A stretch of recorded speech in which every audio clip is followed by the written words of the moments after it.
आज देखिए 25 का प्लान हिंदू मुसलमान। लेकिन यह प्लान कितना कामयाब होगा, इसकी पहली और सबसे तगड़ी परीक्षा होगी आने वाले बिहार विधानसभा चुनाव में। कुछ दिन पहले पटना के गांधी मैदान में इमारते शरिया के कार्यक्रम में वक्फ के नाम पर विपक्ष ने अपनी शक्ति प्रदर्शित की, तो अब पटना के ही गांधी मैदान से हिंदुओं की एकजुटता और हिंदू राष्ट्र के नारे के साथ विपक्ष के हर मुद्दे की काट खोजता दिखा एनडीए। जगत गुरु महामंडलेश्वर साधु संत महात्माओं का बड़ा जमावड़ा, संतों का ऐसा महाकुंभ जिसमें डुबकी लगाने मानो पूरा बिहार एकत्र नजर आया, क्योंकि बिहार का मतदाता जो राजनीतिक रूप से जितना सशक्त माना जाता है, दरअसल उतना ही प्रभाव उस पर जाति और धर्म दोनों फैक्टर्स का देखने को मिलता है। वक्फ पर सियासी संग्राम पहले से छिड़ा हुआ है। इस बीच भागवत कथा के नाम पर जातीय जोर आजमाइश ने इस मुद्दे को और धार दे दिया। रही सही कसर वोटर लिस्ट के इंटेंसिव सर्वे ने पूरी कर दी, यानी कि अब चुनावी तस्वीर पूरी तरह साफ होती नजर आ रही है। देखिए 25 का प्लान क्या फिर होगा हिंदू मुसलमान।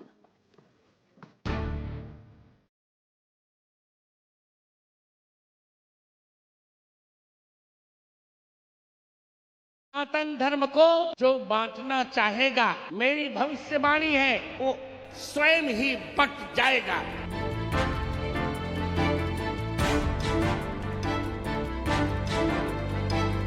बिहार की ये भूमि जहां हमारा भरोसा है कि यदि भारत हिंदू राष्ट्र होगा तो पहला राज्य बिहार होगा।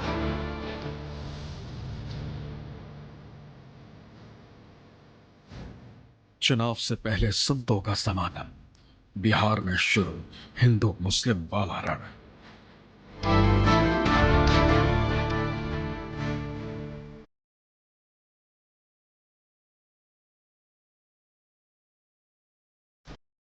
सनातन महाकुंभ का सियासी संदेश, सत्ता के लिए बीजेपी का प्लान विशेष।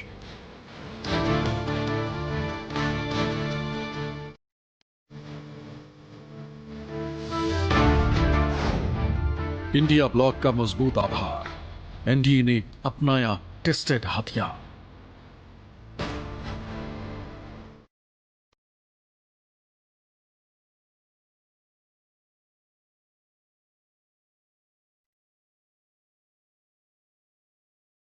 बिहार की चुनावी सियासी पिच तैयार होने लगी।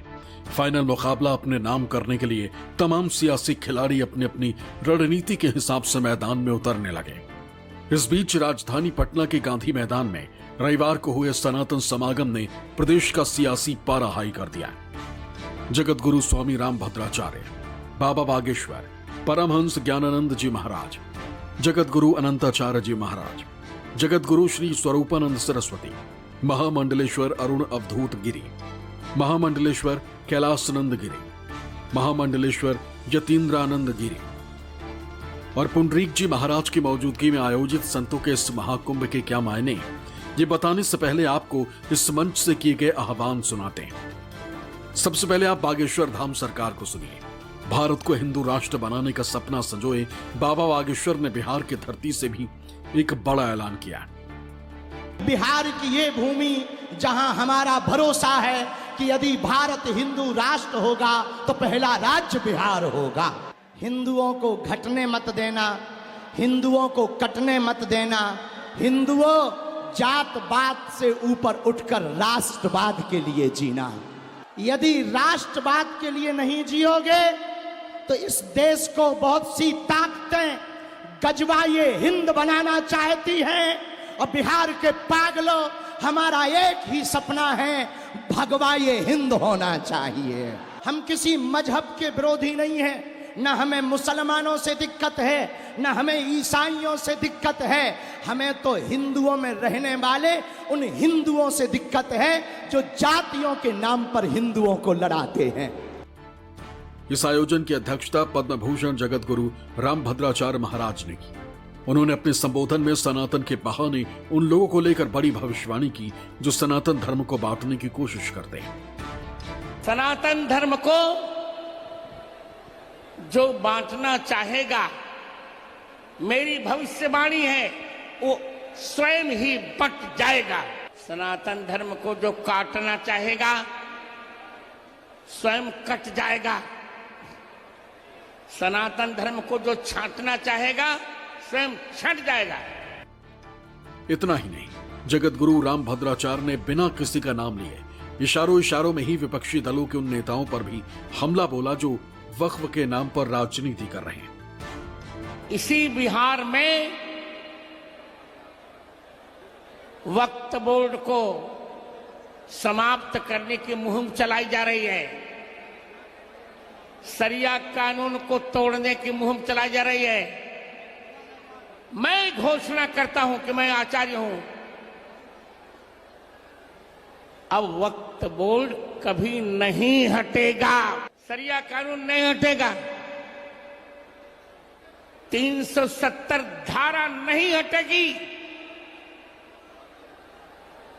रगड़ लो जितनी नाक रगड़ते बने, कोई बात नहीं। जगतगुरु राम भद्राचार्य के इस बयान को आरजेडी नेता तेजस्वी यादव के उस बयान पर पलटवार माना जा रहा है जो उन्होंने इसी गांधी मैदान में बीते 29 जून को इमारत शरिया संगठन की ओर से आयोजित कार्यक्रम में केंद्र सरकार के वक्फ कानून के खिलाफ दिया था।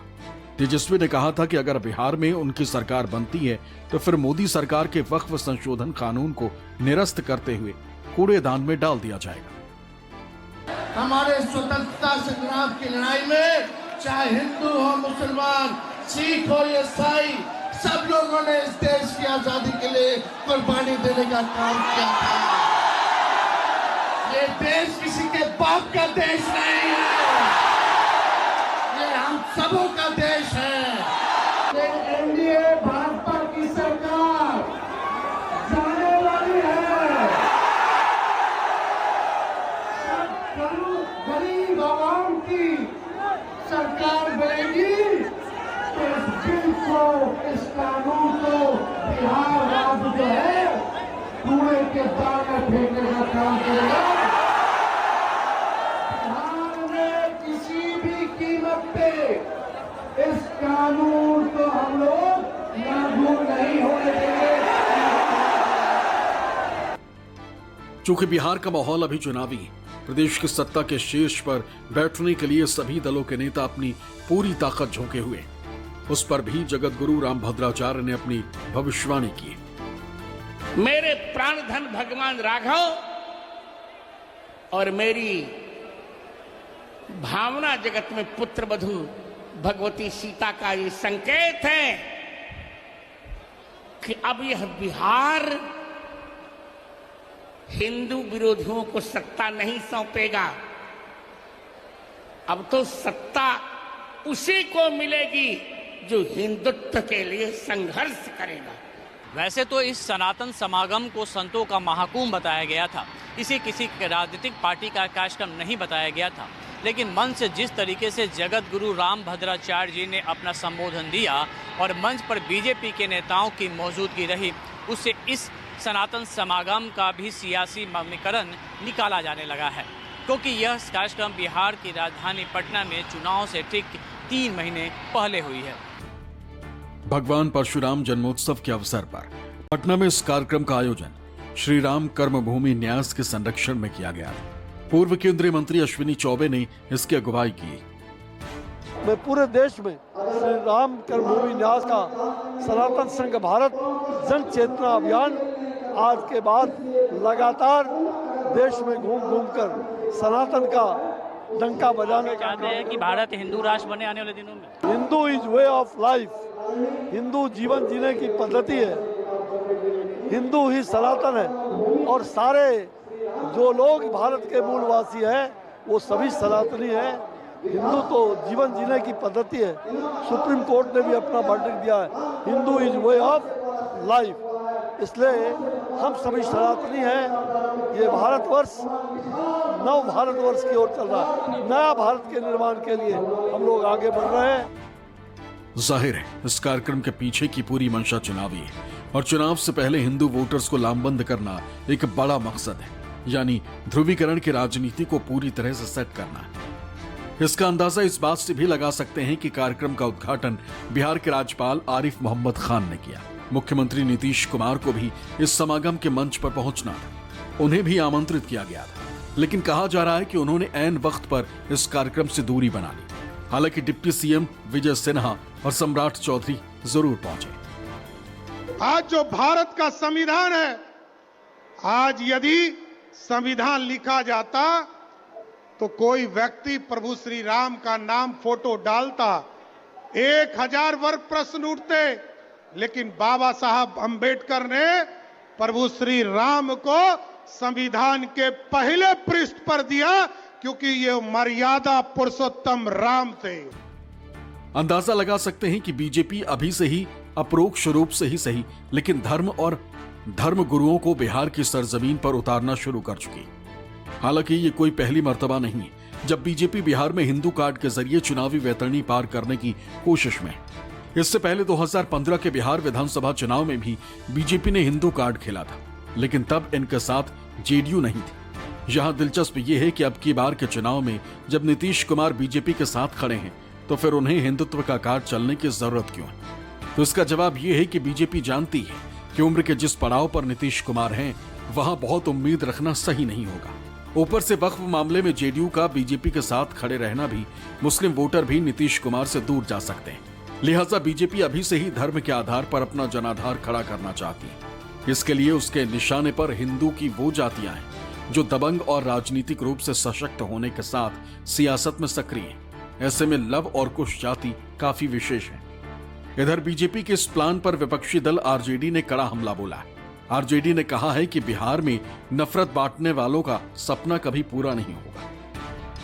देखिए, ये देश हिंदुस्तान अपने नियम कानून संविधान से चलेगा, किसी के ज्ञान से नहीं चलेगा। और ये देश का नाम ही भारत का हिंदुस्तान है। यहाँ जो लोग हिंदू राष्ट्र बनाने की बात करते हैं, वो भी बिहार से, ये उनको समझ लेना चाहिए, ये बिहार लोकतंत्र की जननी है। बिहार संविधान को मानने वाले लोग हैं। यहाँ न हिंदू बनेगा न मुसलमान बनेगा, इंसान की औलाद है, इंसान बनेगा। यहाँ नौकरी बांटने वाले, यहाँ इंसानियत बांटने वाले, कलम बांटने वाले का राज होगा। नफरत बांटने वाले, तलवार बांटने वाले का सपना पूरा नहीं होगा। बहरहाल बिहार में अब किसका सपना पूरा होगा और किसका अधूरा रहेगा, ये तो आने वाला वक्त ही बताएगा। लेकिन प्रदेश का मौजूदा सियासी और धार्मिक माहौल ने इतना जरूर साफ कर दिया है कि अब की बार का बिहार चुनाव दोनों पक्ष के लिए काफी टफ रहने वाला है। और ये टफ क्यों होने वाला है, इसे समझाने के लिए आपको कुछ आंकड़े दिखाते हैं। बिहार का जाति आधारित जनगणना 2022, क्योंकि चुनाव में वोट बैंक सबसे ज्यादा अहम हो जाता है, तो ऐसे में देखिए हिंदू और मुस्लिम किसकी कितनी आबादी, ये सबसे बड़ा फैक्टर बिहार में साबित होने वाला है। ध्रुवीकरण क्या इसी आधार पर हो पाएगा बिहार में, जिसकी कोशिशें, जद्दोजहद जिसकी दोनों तरफ से देखने को मिल रही है। कुल मिलाकर के देखिए,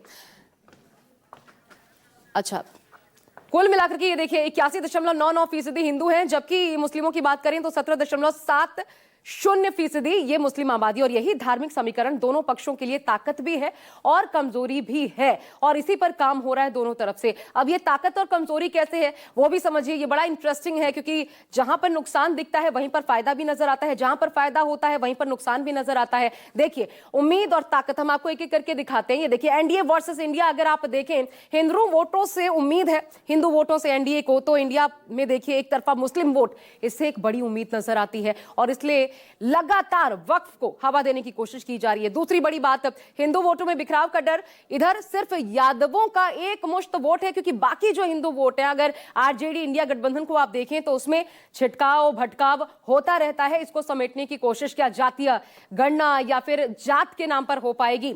इधर एनडीए में देखिए क्या ताकत है, बीजेपी जेडीयू का साथ ये अपने आप में ताकत है, तो इधर आरजेडी कांग्रेस लेफ्ट का साथ आना अपने आप में ताकत है। लेकिन फिर वही ये ताकत जो है वो कैसे कमजोरी बन जाती है वो भी समझिए। अब देखिए कमजोरी क्या, कमजोरी दरअसल अगर एनडीए आप कहते हैं तो इसमें जेडीयू का घटता जनाधार ये एक कमजोरी है, और कांग्रेस का लचर प्रदर्शन, जिसके बूते कांग्रेस को बहुत ज्यादा उम्मीदें सीटों को लेकर के नहीं करनी चाहिए, ये कहा जा रहा है। ये दोनों ही तरफ कमजोरी की ओर इशारा करता है। एक और ताकत को समझने की कोशिश करें तो मोदी, नीतीश कुमार की उम्र एक बड़ा फैक्टर है बिहार में। नीतीश कुमार का चेहरा आगे है, लेकिन इनकी उम्र को लेकर के संशय बना हुआ है कि कितने कारगर रहेंगे। उधर लालू राबड़ी, उनका कार्यकाल अपने आप में एक टेंशन है, और खासकर तेजस्वी यादव के लिए, क्योंकि लालू राबड़ी राज को जंगल राज बताती रही है भाजपा एनडीए, और अपराध लौटने का भय दिखाया जाता रहा।